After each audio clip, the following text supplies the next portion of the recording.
Sekilas, pemandangan ini mungkin akan menarik perhatian kalian. Suasana ramai yang tak hanya diciptakan oleh manusia, tetapi juga pemandangan satwa-satwa yang berjajar diperjualbelikan. Inilah Pasar Hewan Jatinegara, salah satu tempat penjualan satwa yang berada di ibu kota. Seperti namanya, pasar ini berada di Kecamatan Jatinegara, Kota Jakarta Timur.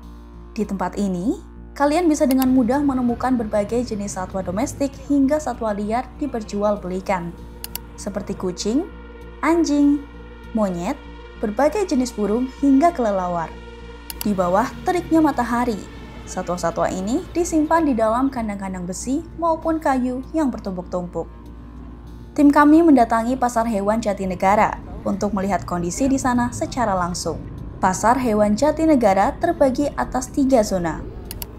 Di bagian depan jalan raya adalah zona pedagang kaki lima, selanjutnya zona UMKM, dan di paling belakang adalah zona rumah-rumah tua dekat pemukiman warga.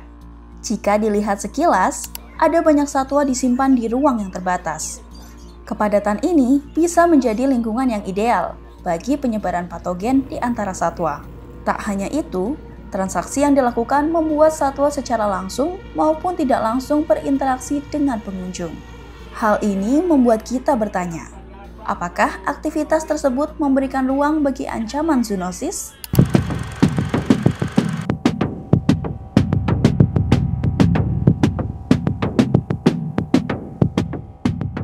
Kalau melihat kondisi Pasar Jatinegara sendiri, teman-teman akan melihat bagaimana satwa, berbagai macam satwa dikumpulkan menjadi satu. Ada mungkin ditumpuk di dalam kandang yang bertumpuk-tumpuk, ada juga mungkin yang sendiri-sendiri tapi berdekatan, bisa saling memegang dan kotoran bisa di mana-mana. Tidak ideal sih untuk kondisi kesejahteraan satwa. Penempatan satwa yang tidak ideal sangat berpotensi mengundang kemungkinan terdapatnya zoonosis. Tak hanya penjual, pengunjung maupun pembeli satwa pun memiliki potensi paparan yang sama. Mungkin kalau pemilik itu akan lebih mudah mereka melaporkan ya. Kayak contoh paling gampang tuh kamu beli kucing di kayak pasar yang pinggir jalan, biasanya mereka mungkin punya ringworm atau jamur. Itu gampang tuh nular ke pemilik satu. Wah, ini jamuran nih kucing saya, karena mungkin pas beli belum sempat dimandiin udah digendong-gendong, akhirnya jamuran gitu. Kalau satwa liar, contoh paling gampang sih biasanya monyet ya, bayi monyet. Bayi monyet itu kan masih muda yang dijual. Biasanya kamu akan lihat yang rambutnya masih hitam. Jadi dia mungkin di bawah umur 2-3 bulan udah dijual. Nah, itu paling gampang kalau dia dekat sama manusia, ya kenanya pilek. Kedua contoh tersebut bisa jadi terlihat seperti penyakit yang ringan. Namun, ancaman lain yang lebih besar bisa juga terjadi. Mulai dari geografis ya, kalau seumpama itu Jakarta, Jatinegara Pramuka itu di tengah kota. Tengah kota, bayangkan kamu di tengah kota, terus satwa-satwa yang masuk itu nggak dicek kesehatan loh. Jadi mereka bisa keluar masuk Pulau Jawa ataupun antar kabupaten, itu harusnya kan ada namanya surat keterangan kesehatan hewan ketika kamu melalui lintaskan satwa. Jadi kayak mamanya harusnya. Jadi ketika harusnya sampai ke pasar atau apa, oh memang ada itu. Kalau satwa liar harusnya ada SKKH, ada SATDN, surat angkut tanaman dan tumbuhan dalam negeri. Nah, mereka tuh di dalam SATDN komponennya harusnya adalah kesehatan. Tapi ketika satwa yang ada di pasar, rata-rata mereka nggak punya itu semua. Bahkan mungkin dari penangkar, yang burung-burung itu kan nggak semuanya liar, ada juga yang penangkar. Penangkar pun mungkin juga tidak melakukan tes kesehatan. Nah, kami khawatirkan, atau praktisi khawatirkan ketika ada potensi besar seperti ini adalah tiba-tiba akan ada outbreak. Outbreak-nya ya sama mirip kayak COVID. Wabah tentu bukan kehadiran yang kita nantikan. Kebersihan dan kesejahteraan satwa merupakan sesuatu yang harus diupayakan.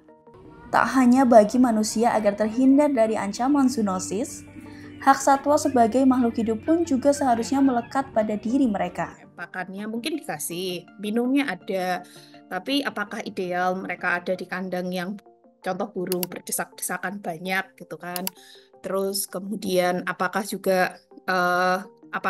mereka menunjukkan perilaku yang tidak stres atau mereka malah cenderung mungkin kayak beberapa satwa tuh apa ya, kalau monyet-monyetan biasanya ketika mereka saling memeluk antara mereka takut atau mereka memang ya level stresnya lagi sangat tinggi, apalagi yang kecil, bayi-bayi yang harusnya masih sama induk. Dan itu bisa dilihat potretnya di sana seperti apa.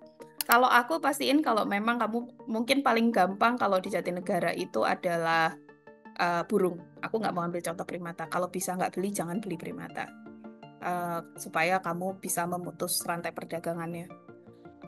Kalau umpamanya contoh, aku ambil contoh burung ya. Burung yang paling gampang adalah tanya, ini hasil penangkaran atau liar? Kamu kalau mame penangkaran mungkin ada sertifikatnya atau apa. Terus mungkin kalau burung di Jakarta sudah ada beberapa dokter yang memang kalau mau dicek kesehatannya. Tapi kalau bisa nggak usah beli satwa liar deh. Keberadaan satwa-satwa liar di pasar-pasar hewan tidak terlepas dari jaringan perburuan dan perdagangan satwa liar baik secara legal maupun ilegal.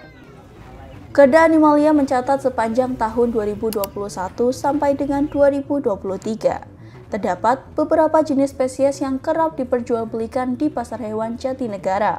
Beberapa di antaranya yakni monyet ekor panjang, gelatik Jawa, tiong emas, kalong, cicak daun besar, dan beberapa satwa lainnya. Dari mana satwa-satwa yang diperjualbelikan itu berasal? Koordinator Burung Indonesia Wilayah Maluku, Beni Siregar, menceritakan kepada kami bahwa satwa-satwa yang berada di pasar umumnya telah melalui berbagai proses sebelum akhirnya siap diperjualbelikan. Iya, kalau dari pengalaman saya ya, selama bekerja di wilayah Maluku, kalau satwa liar itu memang paling banyak didominasi dengan perburuan burung paruh bengkok. Beberapa burung butuh proses lama sebelum akhirnya tiba di pasar-pasar untuk diperdagangkan. Para pelaku memiliki modus yang biasa dilakukan dalam menjalani aktivitas ilegalnya ini. Tim kerja kami di Jawa melakukan itu untuk studi di pasar-pasar burung untuk mencari, menganalisis pertama jenis apa yang paling dominan diperdagangkan.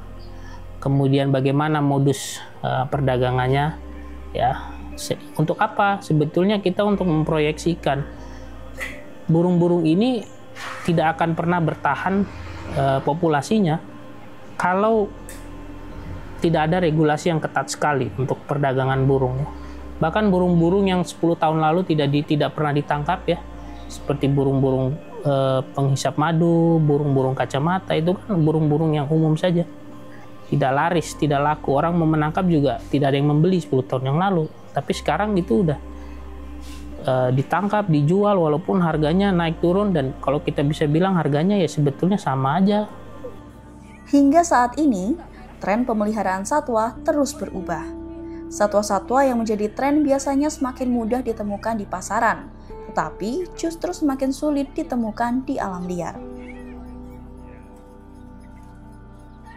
Nah, kita sudah punya istilah yang menurut saya sebetulnya istilah yang tidak membanggakan ya. Ada krisis burung kicau. Hutan-hutan di Jawa ini masih bagus, pohon-pohonnya masih banyak, hutannya masih asri, tapi nggak ada suaranya, sepi. Burung-burung kicaunya nggak ada, hilang, diambil. Jadi sampai ada krisis burung kicau itu sudah menjadi perhatian di seluruh dunia. Burung sebagai salah satu polinator atau penyerbuk alami selain lebah memiliki peran penting di alam. Tak hanya itu, setiap satwa liar baik itu primata sebagaimana monyet ekor panjang, hingga mamalia seperti kelelawar juga memiliki fungsinya sendiri di alam. Mereka merupakan penyebar benih, pengendali hama, bahkan indikator kesehatan lingkungan. Jika tak ada mereka, keseimbangan ekosistem sudah pasti terganggu. Dan manusia sendirilah yang akan mendapatkan akibatnya.